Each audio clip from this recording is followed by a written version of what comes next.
इसलिए मस्जिद देखिएगा ना, हमेशा उसका मतलब वो नमाज पढ़ने वाला पश्चिम डायरेक्शन में होगा। तो ये पूजा स्थल होता है, वहाँ हज यात्रा करना जरूरी होता है। इससे दो चीज़ें बड़ा विवादित होती हैं। कुछ लोग का कहना है यहाँ शंकर जी का मंदिर है। भैया ये सारी चीज़ें एक आडंबर है। ये वैसे ही कहते हैं लोग कि शंकर जी का मंदिर है, जैसे लोग कहते हैं गुल्लर के फूल डाल दोगे तो कोई चीज़ खत्म नहीं होगा।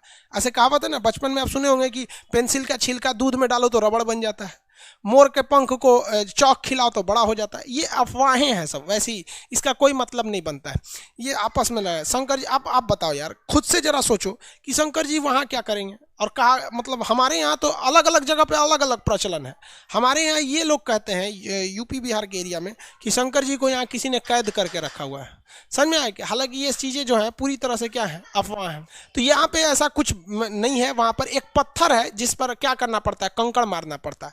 अब कुछ लोगों का ये कहना है कि वहाँ पे शंकर जी को किसी ने अरेस्ट नहीं किया है, जबकि हमारे यहाँ लोगों का कहना है कि वहाँ शंकर जी को कैद करके रखा है सब, कोई हिंदू पानी डाल देगा तो बाहर आ जाएंगे। मतलब आप खुद सोचो ना कि कोई भगवान को इतना कमजोर कैसे कह सकता है कि मतलब कोई किसी को अरेस्ट थोड़ी ना कर सकता है वहाँ पे। ये गलत मानसिकता है। और कुछ लोगों का कहना है कि वहाँ शिवलिंग है।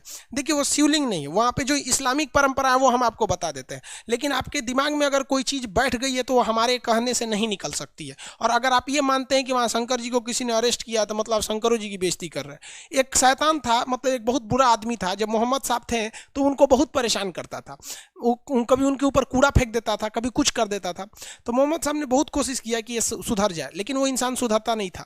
तो तंग आकर मोहम्मद साहब ने उसे श्राप दे दिया कि जा तू पत्थर का बन जाएगा। तो वो आदमी एक बड़ा सा पत्थर बन के रह गया है। तो लोग जाते हैं ना तो इसी पत्थर पे कंकड़ से मारते हैं लोग, वो ये दिखाने के लिए कि तूने मोहम्मद साहब को परेशान किया था। तो किसी ने ये फोटो लाया और बोल दिया कि भाई साहब यहाँ पर मतलब इस फोटो में यहाँ पे कि ये शिवलिंग है, जबकि ऐसा कुछ नहीं है। वो परंपरा के हिसाब से देखिएगा तो एक शैतान आदमी था। अब बताओ भाई, अगर इस पत्थर की हिस्ट्री उठाओगे तो वो एक ऐसा दुष्ट व्यक्ति था जिसे पत्थर बना दिया गया श्राप से। अब वो दुष्ट व्यक्ति को आप शिवलिंग बोलोगे। आप मानते हो तो आप हमारी बात पे तो बिलीव नहीं कर सकते, वरना अगर आप जिस पे बिलीव करते हो जो ऑथेंटिक चीज़ है, जैसे गूगल हो गया, विकीपीडिया हो गया, क्योरा हो गया, इस सब पे आप जाके सर्च कर सकते हैं। इसी को लोग वो शिवलिंग बोलते हैं। तो इस मक्का मदीना को लेकर दो ही प्रचलन बहुत फेमस है।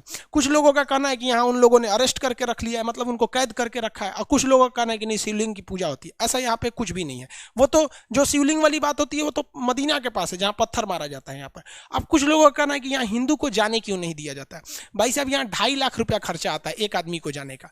दूसरा, आप किसी देश में जाते हैं तो आप अपने हिसाब से नहीं चलते हैं, उस देश के नियम कानून के हिसाब से ही हमें चलना पड़ता है। तो ये एक मुस्लिम कंट्री है, इसका नियम है कि जो हज करने आता है उनके लिए प्रॉपर नियम होने चाहिए। अब आपको पता है ना कि जो उन लोग के नियम कानून होंगे उनको पता होगा। यार हम लोग को हम ही लोग कभी हज करने नहीं गए, बुढ़ापे में मम्मी पापा को भेज देंगे लोग। तो ये समझ में आ गया, ये सऊदी अरब केवल मक्का मदीना के लिए।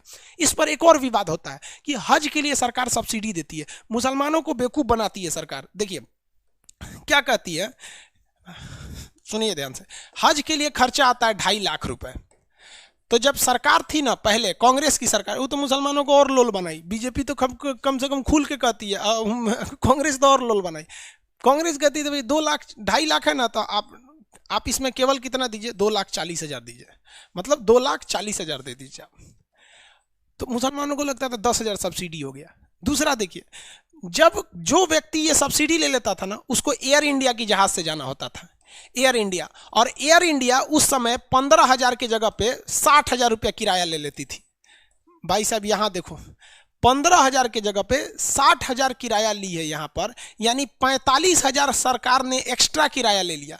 जबकि हज के लिए आप किसी भी दूसरे जहाज से जाइएगा तो 15,000 ही किराया है, लेकिन एयर इंडिया से जाइएगा हज करने के लिए तो 60,000 लेगा आपको, 45,000 एक्स्ट्रा लेगा। छूट कितना दिया है, 10,000 का। मुसलमानों को लगता है सब्सिडी मिल रही है। तो सबसे पहले भैया तू तो यहाँ लोल बन रहा है। दूसरी बात क्या चीज़ होती है कि हज का एक नियम है कि आप दूसरे से पैसा लेकर हज यात्रा नहीं कर सकते हैं। तो आप सरकार की सब्सिडी लेके काय लिए हज यात्रा करते हैं। ये सारे धर्मों में है कि भैया अपने कमाई से जाइए, नहीं तो घर में ही भगवान की पूजा कीजिए। तो सऊदी अरब की यही 2-3 चीज़ें फेमस हैं वहाँ पर, और बाकी कुछ है नहीं। वहाँ पेट्रोल है, धार्मिक चीज़ें। अब कोई भी जाता है यहाँ पे तो लाखों रुपए उसकी इनकम हो जाती है हज यात्रा से। अब जैसे आप खुद सोचिए ना भाई, इलाहाबाद में अगर हर साल कुंभ का मेला लगेगा तो इलाहाबाद के लोगों की तो इनकम वैसे ही बढ़ जाएगी, क्योंकि जो भी आता है हज करने वो 45 दिन रुकता है। तो आप कभी कुंभ मेला में जाइएगा तो वहीं के लोगों के टेम्पू में बैठिएगा, वहीं के होटल में रहिएगा, बहुत इनकम हो जाता है ना एज ए टूरिस्ट के लिए यहाँ पर। तो ये मक्का मदीना